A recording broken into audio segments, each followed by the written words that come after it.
First, I'm wondering when did you start to learn painting? Well, I really started learning drawing, and not so much learning, but doing. And I started when I was about three years old, 3 or 4. So I've essentially drawn since then. My mum's an artist, and I grew up with art all over the house. And when I was about 3 or 4, I drew as soon as I could hold a pencil. I was drawing, and my mum, said it's okay if you draw on your walls in your bedroom, but just don't draw on the walls elsewhere. So I covered my bedroom walls with drawings as high as I could reach at that time. And years later, when my parents redecorated the house, I got to see these old drawings that I did when I was 3 or 4. It's hilarious. But I know you attended the Oxford University for the physics. So so why did you choose physics for your major, not to continue to study the art? It's an excellent question. So let's see. I think the answer to that is a bit multifold. When I was a teenager, when I was 12 or 13, I started reading some books about the nature of matter. And there was one book in particular, actually, by Fuchs, Fuchs,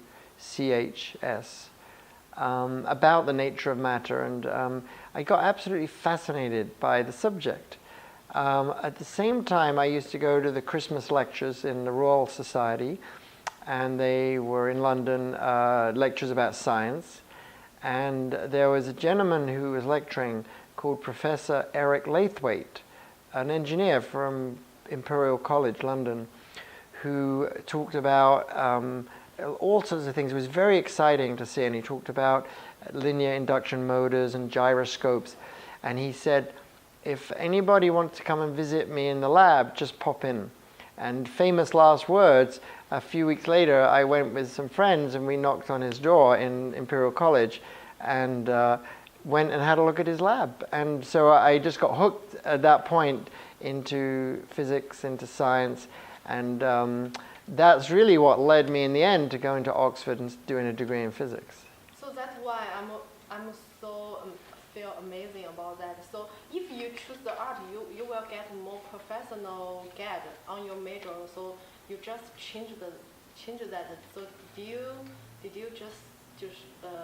you just like the art? Well, what happened was I always loved art, and it never stopped. I always loved drawing. So when I was at college and I went to university to study physics, it was an interesting time for me because I'd sort of left art behind for a few years. Got very much into science. And so I went to university.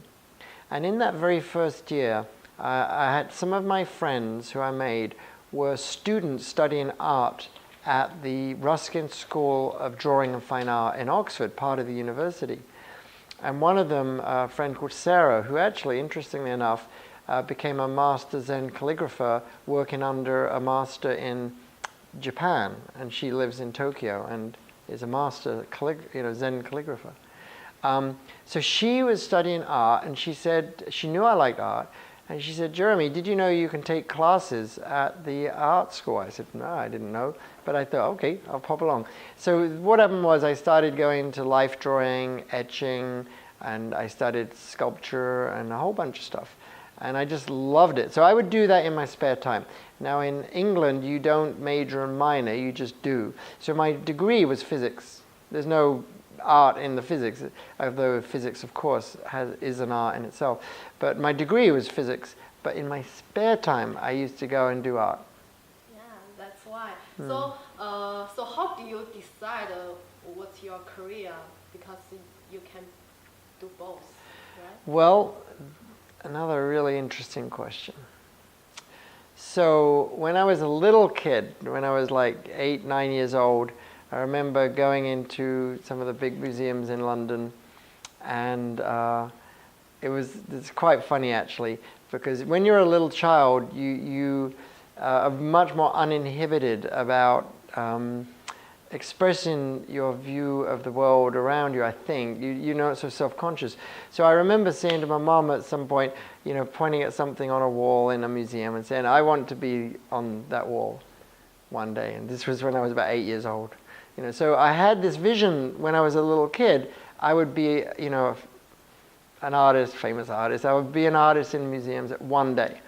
So that was when I was, little. And fast forward to when I got my degree in physics. At that point, I have to admit, I didn't think it was a possibility.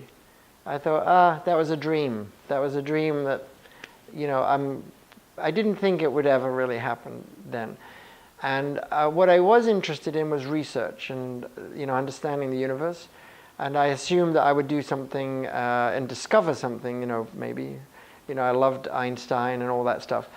So I wasn't sure how that translates into a job, because I didn't really want to do research, like a PhD in one little corner. So I kept looking at jobs that I thought were sort of researchy. Like in England, we call it R&D, research and development. So I thought, that's what I'll do. I'll try and find a job in R&D, because then I can be pure, I can do the physics stuff. So what happened was, it was really quite funny. I went for an interview for a job which I thought was a research development job, and it turned out it was an interview for a sales job, which I wouldn't have, thought of. And so when I was being interviewed for this job, they described the sales work and, the adventure and going out and discovering, it was cryogenics, going out and discovering who's using liquid helium and traveling around the universities. And I thought, wow, this actually sounds pretty fun. So I got the job. And that ended up being my career for 12 years in sales and marketing, working for Oxford Instruments, which was a company near the university, founded by someone who had been at the Clarendon Lab, that's the physics lab in Oxford. And so it was very closely connected with the university. So that job took me all over the world, and took me to live in the Netherlands, to travel to India, and ultimately to come and live in America. All that happened with that job. So at that time, did you rely on you also like the painting, so you started at the painting? Well, what happened was I had a double life, so sort of like Jekyll and Hyde. No, I mean, I had a double life. So I would, by day wear a suit and tie and be Mr. Oxford Instruments and go and meet professors and talk about cryogenics, superconducting magnets and all that. And then by night, I would go and do life drawing, and I would sketch, and I would go and do classes and etching. I would take vacation and work with artists and spend a week with them, around the country.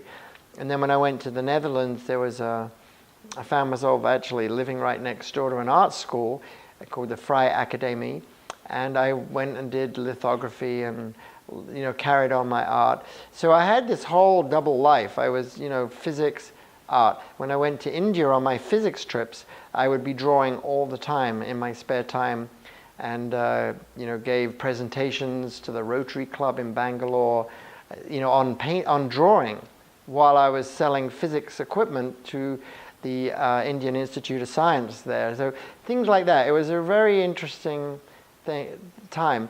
Now, I must share one funny story that connects my science and my art.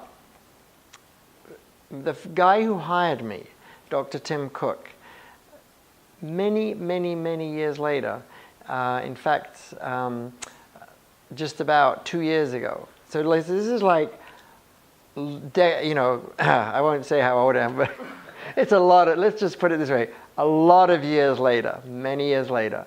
And I've been a professional artist for 20 years. I was giving a lecture in Oxford on painting, digital painting, and my ex-boss came along and was in the audience. And then he, at some point, I introduced him and thanked him for being there. And then he revealed something to me that I never knew, which is why I got the job in the first place. So this is the really funny thing. So he told me that the reason I got my original job in sales was because on my resume I was the president of the Oxford University Rock and Roll Society, because I'm a fanatical dancer. And he said, anybody who's the president of the Rock and Roll Society must be interesting and fun. And he said that was it. That's why he hired me. I had no idea. But anyway, there we go. It's a full circle. You know, you never know when you follow your passion where it leads. Like my passion was dance as well. And that led me to this job that brought me to America. And here's a really interesting circle.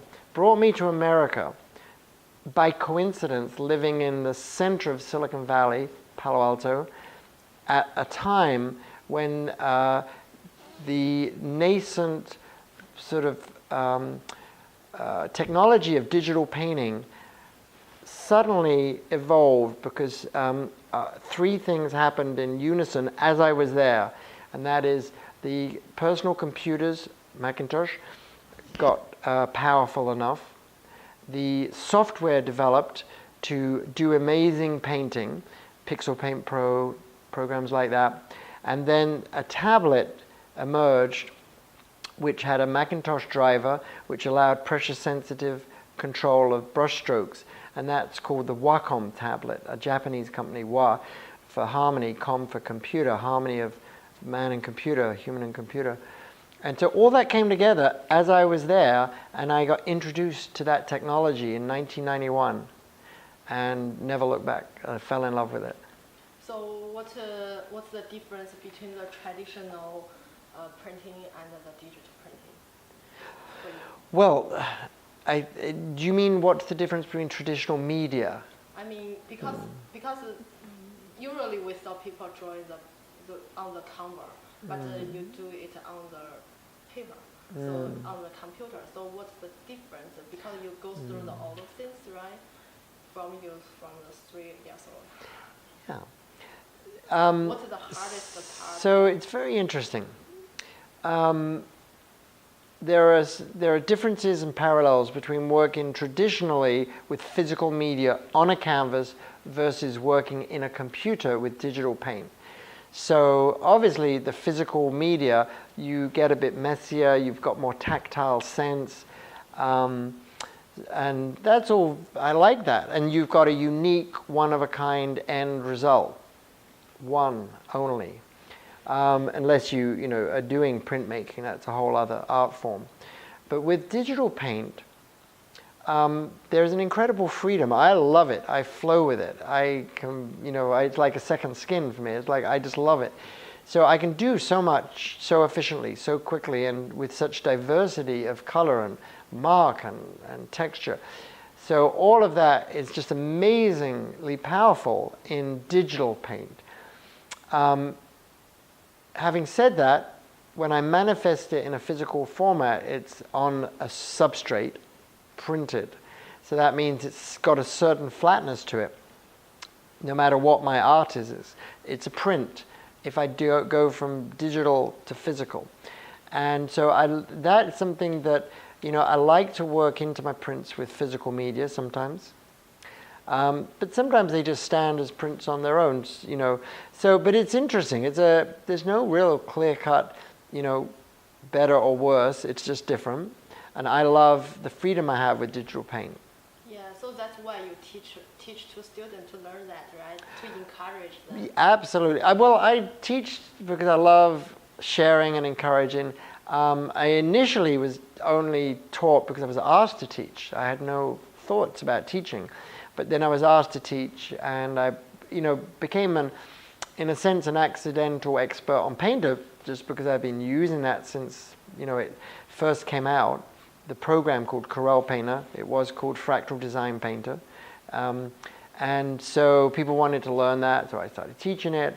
But I do love teaching, and just like today with my students in this iPad drawing class, it's just amazing at seeing how much both of them got out of the class, and the amount of enthusiasm and energy and joy.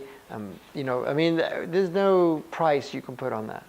So do you prefer people have a printing background? It's better? I mean, do you think you prefer your student has a background is better? I have taught students who have no art background and some who are professional artists, some who are professional photographers, many who aren't. So